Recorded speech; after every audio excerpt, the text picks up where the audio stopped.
নমস্কার, আমি ডক্টর অরবিন্দ শীল। আজকের ভিডিওটি ব্ল্যাক অ্যান্ড হোয়াইটে। প্রতিদিন যে ঘটনা স্রোত, তাতে মিথ্যের প্রলেপ দেওয়া হচ্ছে ঘটনা ঘটনা প্রোপাগান্ডা করে। কিন্তু অন্তঃসলীলা সত্যিকে খুঁজে নিতে হবে,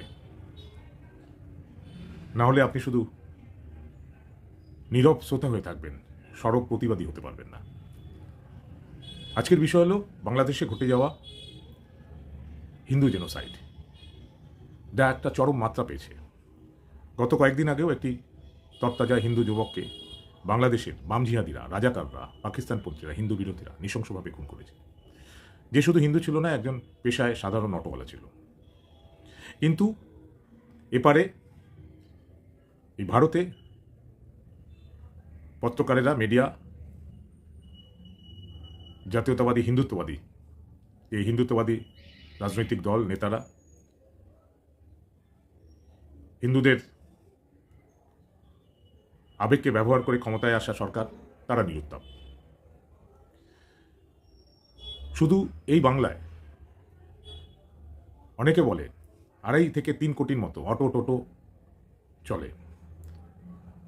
সেই অটো টোটোর ড্রাইভার এবং পরিবারকে ধরলে তার সংখ্যা নিতান্ত কম নয়। এই ঘটনাকে কোনো গুরুত্ব না দেওয়া মানে তাদের আবেগকেও গুরুত্ব না দেওয়া। তাই প্রশ্ন থেকে যায়, এই দোগলা হিন্দু যতই ভাই ভাই বলুক, তারা কি সত্যি ভাই ভাই? আজকে আপনার ঘরে যদি সাপ ঢোকে, তো আপনি রেড়ে করে মারতে যাবেন।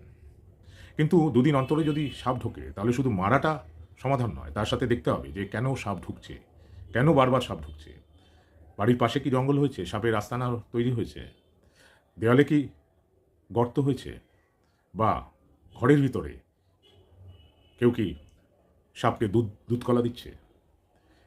হয়তো এই ভণ্ড মিডিয়া, এই ভণ্ড হিন্দুত্ববাদী মিডিয়া, এই ভণ্ড হিন্দুরা এই আলোচনা চান না, এই বিতর্ক চান না। তাহলে যে ভণ্ড রাজনৈতিক দল হিন্দুদের আবেগকে কাজে লাগিয়ে ক্ষমতায় এসেছে, তাদের স্বরূপটা দেখা সবার চোখে পড়বে, তাদের মুখোশটা খুলে যাবে। তাই ভেবে দেখবেন। এখানেই শেষ করলাম। নমস্কার।